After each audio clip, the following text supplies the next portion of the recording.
bookworms!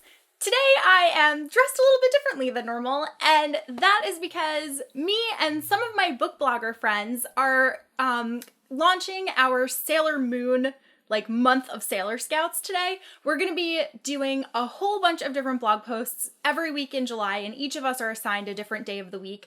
I'm doing Tuesdays, but we're all doing our kickoff post on Wednesday, which is today, and we're kicking it off with the Sailor Moon book tag. Mondays, there are going to be posts from Alexa of Alexa Loves Books. Tuesdays is going to be my day, like I said. Wednesday is going to be C. Thursday is going to be Christina, and Fridays are going to be Sierra, and I'm going to leave links to all of their blogs down below. But without further ado, I'm just going to go ahead and get started with this tag. Actually, my phone case is Sailor Moon as well, so this is very fitting for this video. So the first question is Moon, a book that makes you hungry. For that, I am choosing The Shadow Hour by Melissa Gray. This book comes out July 12th, so it'll be out in just over a week after this video is posted. But I am reading this right now. I'm only in the beginning. The first book in the series made me really hungry, and the second book is not failing to do the same. I don't even like donuts, and after reading Melissa's description of this donut, I wanted one, so that says something. The next one is Sailor Mercury, a book featuring technology, and for that I have The Martian by Andy Weir. This has a lot of technology, obviously, because there is space travel, and what is more technologically advanced than that? I have not actually read this book yet, but I would assume that that is the case. The next one is Sailor Venus, a book that made you want to play video games. And for that, I'm choosing Ready Player One by Ernest Cline. This book is about a huge, the entire book basically takes place in a video game, and it's all about finding this one Easter egg and getting, to the end. So there's nothing that made me want to get even more into gaming than when I read this book. Next is Sailor Mars, a book inspired by mythology or folklore.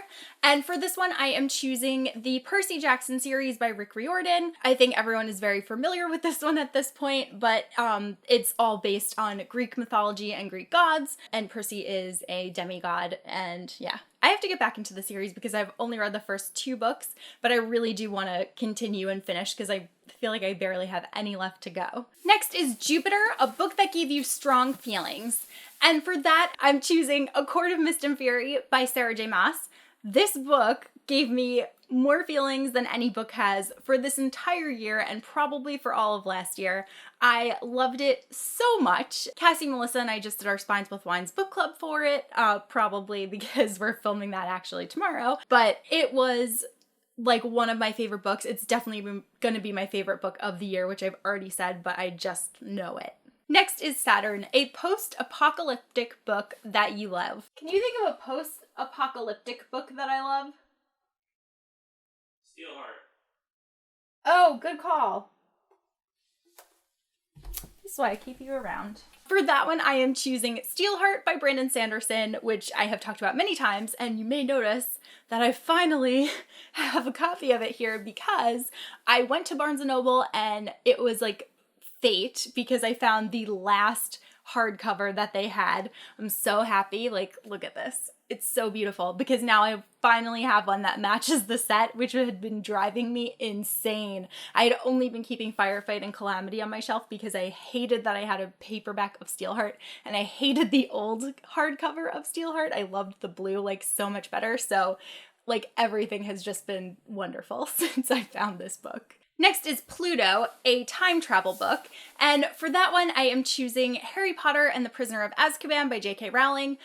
The time travel in this book is just so well done in my opinion. I love it, and I remember, this was, I think, my first experience with time travel as a child when I read this book, and I was just whoa, my mind was completely blown, and ever since then I have loved books about time travel because I just think it's the coolest thing in the world. Next is Uranus, a book featuring elemental magic, and for that one I am choosing Truth Witch by Susan Dennard. The magic in this is very similar to Avatar: The Last Airbender, and everybody has, well, not everybody, but a lot of people are witches and their powers all come from the different elements. There are truth witches, wind witches, fire witches, blood witches, like everything that you can imagine is a kind of witch in this book. Next is Neptune, a book about music.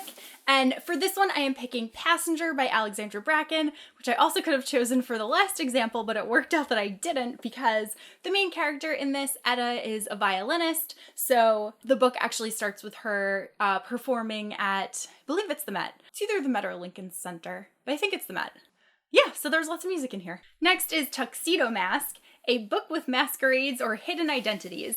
And for this one, I am choosing A Court of Thorns and Roses by Sarah J. Maas, which is the first book of the other one that I had just shown, A Court of Mist and Fury. And this one has lots of masks in it. It's like life is a giant masquerade because all of the fairies in the spring court have been cursed and they all have masks attached to their faces that they cannot take off. Next is Rini, a favorite middle grade book, and for that I am choosing Howl's Moving Castle by Diana Wynne Jones. This book is just so magical. I love it. There is a Studio Ghibli film that is based on this. It's very different than the book though. There are some things that are the same, but a lot of things were changed in that film, and I love both of them. I think they're both wonderful. So I'm really glad that I decided to read this after loving the movie so much, because this is definitely one of my favorite middle grade books now. And lastly is Luna, Artemis, and Diana, a book for cat or animal lovers. For this one, I am going to be breaking out some manga because this is Sailor Moon, so I feel like there should be at least one manga answer in here. And I am choosing the Sabrina and the Teenage Witch manga by Tania Del Rio. And I think everybody's probably also familiar with Sabrina the Teenage Witch because it was the best show ever growing up. But there's also a manga series. For those who don't know, Sabrina actually is a character from Archie Comics, and then she got her own TV show, and she also had this super adorable manga series that I love so much, and it's only 4 volumes, so it's a very accessible and easy manga to get into and to read through without having to worry about like catching up on 50 volumes or buying 50 volumes or whatever. So yeah, definitely check this one out. The artwork is so good and it's just so cute. So that is it for the Sailor Moon book tag. Make sure that you check out my blog post, which will be linked below. That's gonna have a lot more information in it about the Summer of Sailor Scouts, and hopefully you guys enjoyed this video and you will visit my other co-hosts of this event and see all of the Sailor Moon goodness that we have planned in July. So that's it for this time, and I will see you guys soon with a new video. Bye!